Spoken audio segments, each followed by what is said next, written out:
प्यारे छात्रों, स्वागत है आपका हमारे चैनल में। आज हम पढ़ने जा रहे हैं क्लास 12 का 12वीं का इतिहास का मॉडल पेपर जो कि JCERT Jharkhand council of educational research and training Ranchi के द्वारा जारी की गई है। जो भी विद्यार्थी इस बार जो जैक के विद्यार्थी हैं जो क्लास 12 का परीक्षा देने वाले हैं, 12वीं का परीक्षा देने वाले हैं, उनका इतिहास का जो मॉडल पेपर जारी किया गया है 2026 में जो बोर्ड देने वाले हैं, 25-26 के जो सत्र के हैं, उनके लिए आज हम ये सेशन लाए हैं और आज हम ऑब्जेक्टिव प्रश्न का हल करेंगे, ठीक है? सारे ऑब्जेक्टिव प्रश्नों के बारे में आज पढ़ेंगे, ठीक है? उनको डील करेंगे। तो आइए हम प्रश्नों को शुरू करने से पहले इसका कुछ दिशा निर्देश जो हैं उनको पहले हम जान लें, ठीक है?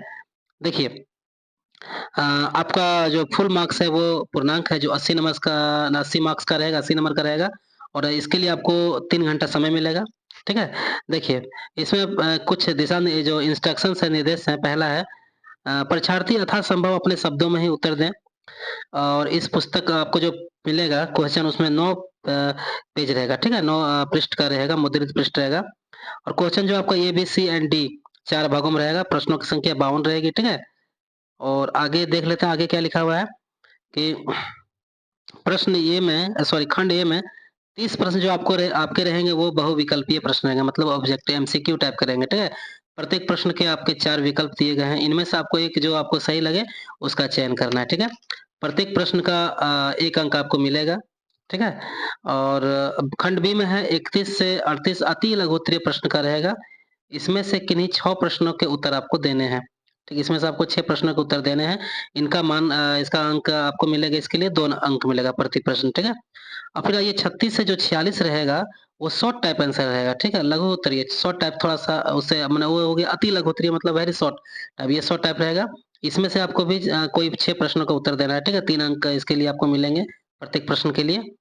और फिर आते हैं अगला हम 47 से 52 प्रश्न। ये जो रहेगा आपका दीर्घ उत्तरीय मतलब लॉन्ग आंसर टाइप क्वेश्चन रहेगा, ठीक है? इसमें से आपको 4 प्रश्नों का उत्तर देना है, ठीक है? इसके लिए आपको 5 नंबर मिलेगा 1 प्रश्न, प्रति प्रश्न 5 नंबर मतलब 4 प्रश्न है तो 5 नंबर मतलब 4 पंचे 20 मार्क्स का हो जाएगा आपको, ठीक है? 20 नंबर इसका इस खंड 4 मतलब खंड डी में आपको मिलेगा, ठीक है? तो चलिए हम शुरू करते हैं इसके प्रश्नों को। तो पहला जो सेक्शन है हमारा सेक्शन ये खंड ये बहुविकल्पीय प्रश्न मल्टीपल चॉइस क्वेश्चन इसको हम शुरू करते हैं, ठीक है? तो आइए पहला प्रश्न हम देखते हैं। पहला प्रश्न आपके सामने आप लोग देख रहे होंगे कि पहला प्रश्न है हड़प्पा सभ्यता में कौन-सा पशु अज्ञात था? मतलब जो हड़प्पा सभ्यता थी भारत की जो 1921 में जो सभ्यता का खुदाई हुआ था, ठीक है? अ, इस सभ्यता में एक वो पशु जो थी वो इनमें से जो ऑप्शन दिया गया है, इसमें से वो पशु कौन-सा अज्ञात था मतलब कौन-सा नहीं मिला था, ठीक है? तो देखिए गाय, हाथी, घोड़ा, कुत्ता कौन-सा इसमें से नहीं मिला था? तो घोड़ा अज्ञात पशु था, ठीक है? चलिए घोड़ा जो था अज्ञात पशु था, ठीक है? चलिए अगला प्रश्न देखते हैं हम लोग। हड़प्पा की खोज कब हुई थी? देखिए अभी तो प्रश्न अभी हम उसका बोले हड़प्पा की खोज कब हुई थी? ठीक है, किसने किया था? तो देखिए 1919, 1922, 1921, 1914 ठीक है? तो इसका हो जाएगा 1921 में किसने किया था? दयाराम साहनी ने किया था। दयाराम साहनी याद रखिएगा, ठीक है? दयाराम साहनी ने 1921 में किया था, ठीक है? चलिए अगला प्रश्न देखते हैं 3 नंबर प्रश्न है। 3 नंबर प्रश्न आपके सामने है। सिंधु सभ्यता के घर किससे बनाए जाते थे? सिंधु सभ्यता के घर किससे बनाए जाते थे? ईंट से, बाँस से, पत्थर से, लकड़ी से। ठीक है? तो क्या होगा इसका आंसर ईंट से क्योंकि उस टाइम के जो ईंट होते थे बड़ा ही अच्छे नक्काशीदार ईंट हुआ करता था, ठीक है? और जो है वहाँ की जो सभ्यता जो थी वो शहरी सभ्यता थी। बड़ा ही उत्तम सभ्यता थी। वहाँ की नालियाँ जो ग्रिड सिस्टम में बनी हुई थी। बड़े स्नानागार पाए गए हैं, अन्नागार पाए गए हैं, ठीक है?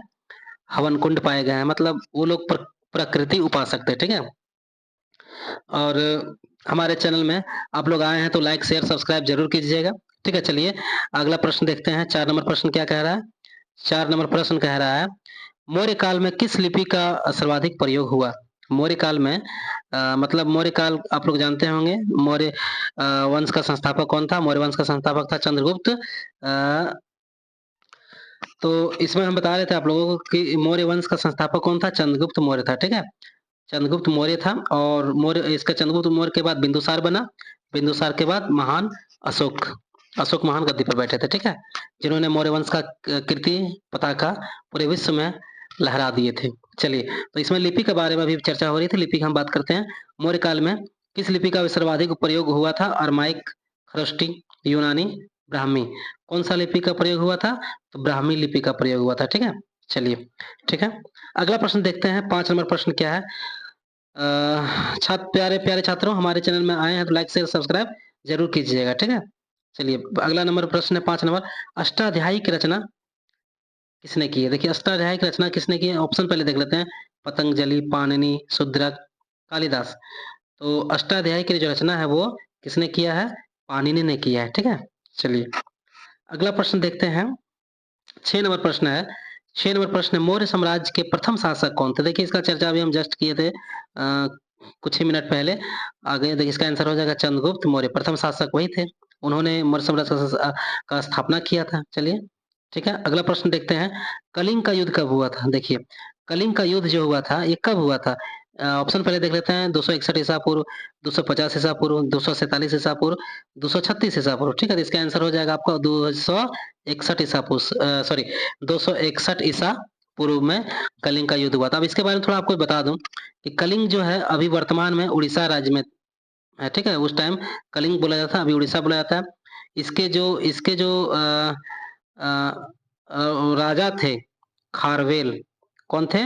खारवेल, उसको हराया था किसने? अशोक सम्राट ने, अशोक ने हराया हराया था, ठीक है?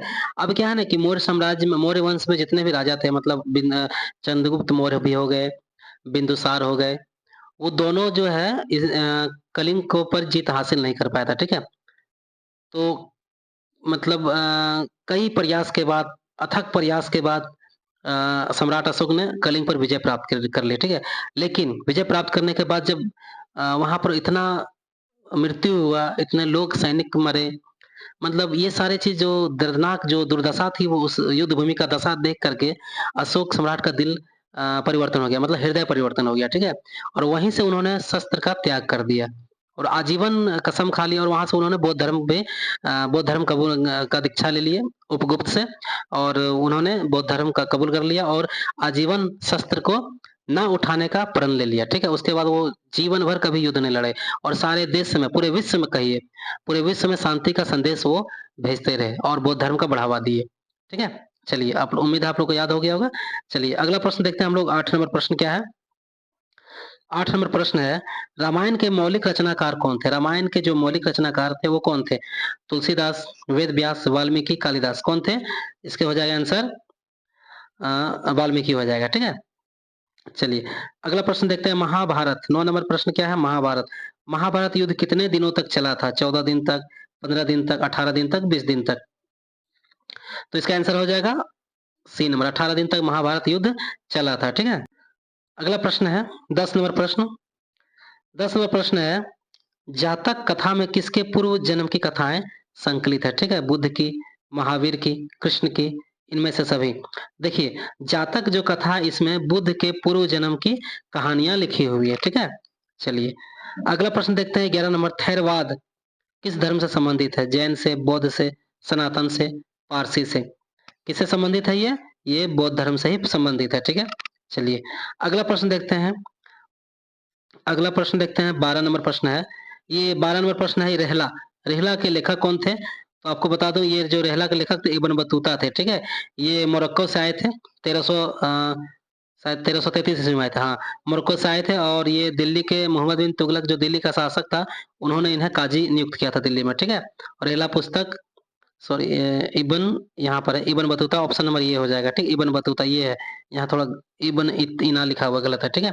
ऑप्शन नंबर ये आंसर हो जाएगा, ठीक है? इब्न बतूता, ठीक है? चलिए, अगला प्रश्न देखते हैं, 13 नंबर प्रश्न क्या है? किसका जन्मस्थल तलवंडी है? ठीक है, तलवंडी था, कबीर का, नानक का, रैदास का, मीरा का। तो इनमें से कौन गुरु थे? मतलब चारों गुरु हैं, तो इनमें से किनका जो जन्म स्थान वो तलवंडी था, ठीक है? किनका था बताइए आप लोग? इनमें से जन्म स्थान जो था, कबीर दास जी का जन्म था, स्थान था वो तलवंडी, ठीक है? चलिए, अगला प्रश्न देखते हैं, 14 नंबर प्रश्न है, बंगाल के प्रसिद्ध संत कौन थे इनमें से? गुरु नानक, चैतन्य महाप्रभु, रामानंद, कबीर। तो इसका आंसर क्या हो जाएगा? चैतन्य महाप्रभु हो जाएगा, ठीक है? चलिए अगला प्रश्न देखते हैं 15 नंबर प्रश्न क्या है? ये किस युद्ध के बाद विजयनगर साम्राज्य ध्वस्त हो गया? किस युद्ध के बाद विजयनगर साम्राज्य खत्म हो गया मतलब ध्वस्त हो गया? चौसा के बाद, तालीकोटा, पानीपत, खानवा का युद्ध किस किस युद्ध के बाद खत्म हो गया? तो तालीकोटा के युद्ध के बाद जो है विजयनगर साम्राज्य ध्वस्त हो गया। ठीक है? चलिए अगला प्रश्न देखते हैं हम लोग 16 नंबर प्रश्न क्या है? 16 नंबर प्रश्न है मुगल काल में सर्वाधिक उपजाऊ भूमि को क्या कहा जाता था? ठीक है? पोलज कहा जाता था, चाचर कहा जाता था, पर्थी कहा जाता था, बंजर कहा जाता था। क्या कहा जाता था? पोलज कहा जाता था। ठीक है? चलिए अगला प्रश्न देखते हैं हम लोग 17 नंबर प्रश्न है। क्या है 17 नंबर प्रश्न? विजयनगर का महानतम शासक कौन था? विजयनगर का महानतम शासक कौन था? वीरन सिंह, अच्युत राय, कृष्णदेव राय, सदाशिव राय। कौन था? ऑप्शन नंबर बी हो जाएगा, कृष्णदेव राय। ठीक है? चलिए अगला प्रश्न देखते हैं 18 नंबर प्रश्न है संथाल विद्रोह किस वर्ष हुआ था? संथाल विद्रोह किस वर्ष हुआ था? 1832 में, 1885 में, 1855 में, 1876 में। कब हुआ था? 1855 में हुआ था। ठीक है? चलिए अगला प्रश्न देखते हैं 19 नंबर प्रश्न है 1857 ईस्वी के विद्रोह में अवध में स्वतंत्रता सेनानियों का नेतृत्व किसने किया था? अवध से बेगम हजरत महल, खान, बहादुर शाह द्वितीय, तात्या टोपे। किसने किया था? तो बेगम हजरत महल ने किया था। ठीक है? चलिए याद रखिएगा आप लोग नोट डाउन करते जाइएगा। ठीक है? और बहुत ही सारे इंपॉर्टेंट प्रश्न हैं। ठीक है? सारे जो है मॉडल सेट बहुत अच्छा एक सजेशन होता है लोगों के लिए, मतलब जारी किया जाता है बोर्ड के द्वारा, ताकि बच्चे पढ़े और अपनी पढ़ाई को रिवीजन कर ले एक बार। ठीक है? तो आप लोग रिवीजन कर लीजिएगा। ठीक है? चलिए अगला प्रश्न देखते हैं हम लोग 20 नंबर प्रश्न है क्या है? सहायक संधि व्यवस्था को किसने आरंभ किया? Wellesley, Warren Hastings, Dalhousie, William Bentinck. तो किसने किया था? तो ये आंसर हो जाएगा इसका, वेलेजली ने किया था। ठीक है? सहायक संधि की व्यवस्था। अगला प्रश्न देखते हैं हम लोग चौरी चौरा कांड। ये बहुत ही प्रसिद्ध कांड है। ठीक है? चौरी चौरा कांड कब हुआ था? 5 जनवरी 1922, 4 फरवरी 1922, 20 मार्च 1922, 5 मई 1922। ये चौरी चौरा कांड कब हुआ था? ये हुआ था 4 फरवरी 1922। कब हुआ था? ये जब गांधी जी ने जब असहयोग आंदोलन चला रहे थे, तो उत्तर प्रदेश राज्य के गोरखपुर जिले के चौरा चौरी नामक स्थान पर कुछ जो उनके साथी थे, आंदोलनकारी थे, उन्होंने उनमें से कोई किसी ने थाना चौकी में, मतलब थाना में आग लगा दिया, जिसमें से कई पुलिसकर्मी जल गए थे। ये देख कर के गांधी जी को बड़ा ही दुख हुआ था। उसके बाद उन्होंने असहयोग आंदोलन वापस ले लिया था। ठीक है? ताकि वो हिंसा के विरोधी थे, अहिंसा के पुजारी थे, और उनको हिंसा बर्दाश्त नहीं हुई। अहिंसा उनके दल से हो गई। ठीक है? तो उन्होंने आंदोलन ही वापस कर ले लिया था। ठीक है? चलिए इसलिए ये घटना को याद रखिएगा। चौरी चौरा कहाँ पर है? तो गोरखपुर में है। ठीक है? उत्तर प्रदेश के गोरखपुर में है, याद रखिएगा। चलिए अगला प्रश्न देखते हैं 22 नंबर प्रश्न है गांधी इरविन संपैक्ट कब हुआ था? समझौता कब हुआ था? ठीक है? 1927 में, 1928 में, 1931 में, 1935 में। कब हुआ था? गांधी इरविन समझौता कब हुआ था? 1931 में हुआ था। ठीक है? चलिए अगला प्रश्न देखते हैं क्या है? स्वतंत्र भारत के प्रथम गवर्नर जनरल कौन थे? स्वतंत्र भारत के प्रथम गवर्नर जनरल कौन थे? ठीक है? Lord Mountbatten, Siraj Gopalachari, red Cliff और सरदार पटेल। कौन था इसमें से? तो हो जाएगा लॉर्ड माउंट बेटन हो जाएगा। ठीक है?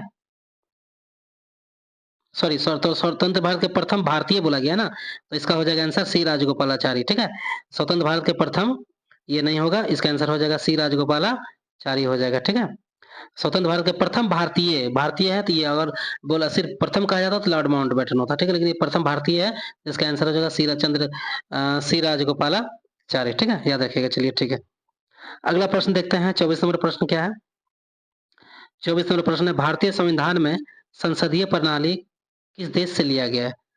किस देश से लिया गया है? ठीक है? अमेरिका से, ब्रिटेन से, रूस से, कनाडा से। ठीक है? तो संसदीय प्रणाली कहाँ से लिया गया है? ब्रिटेन से लिया गया है। ठीक है?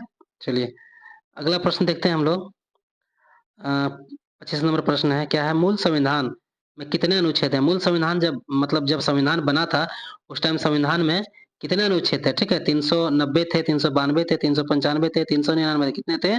395 थे। ठीक है? चलिए याद रखिएगा।